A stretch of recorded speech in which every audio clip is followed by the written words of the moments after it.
भारत का रक्षा क्षेत्र अब तेजी से आत्मनिर्भरता की ओर बढ़ रहा है। जो भारत कभी अपनी सुरक्षा जरूरतों के लिए अमेरिका, रूस, फ्रांस और इजराइल जैसे देशों पर निर्भर था, वही भारत अब दुनिया को आधुनिक हथियार बेचने की तैयारी कर रहा है। इस बदलाव के केंद्र में है डीआरडीओ और निजी रक्षा कंपनियों की साझेदारी, खासकर अडानी डिफेंस एंड एरोस्पेस के साथ बढ़ता सहयोग। सरकार के पब्लिक प्राइवेट पार्टनरशिप यानी पीपीपी मॉडल के तहत डीआरडीओ अपनी अत्याधुनिक तकनीक और रिसर्च क्षमता को निजी कंपनियों की मैन्युफैक्चरिंग ताकत के साथ जोड़ रहा है।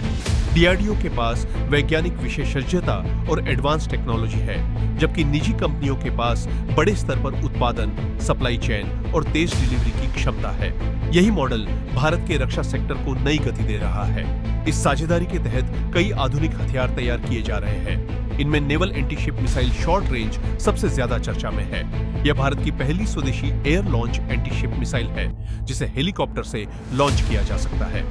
इसमें फायर एंड फॉरगेट तकनीक, सी स्किमिंग क्षमता और एडवांस नेविगेशन सिस्टम शामिल है, जो दुश्मन के युद्धपोतों को बेहद सटीक तरीके से निशाना बनाते हैं। इसके अलावा तारा ग्लाइड वेपन किट साधारण बमों को स्मार्ट बम में बदलने की क्षमता रखती है। वहीं काउंटर ड्रोन सिस्टम आधुनिक युद्ध की नई जरूरतों को ध्यान में रखकर तैयार किया गया है, जो लेजर तकनीक से दुश्मन के ड्रोन को हवा में ही निष्क्रिय कर सकता है। भारत अब सिर्फ हथियार खरीदने वाला देश नहीं, बल्कि भविष्य के युद्धों के लिए तकनीक विकसित करने वाला बड़ा रक्षा शक्ति केंद्र बनने की दिशा में तेजी से आगे बढ़ रहा है।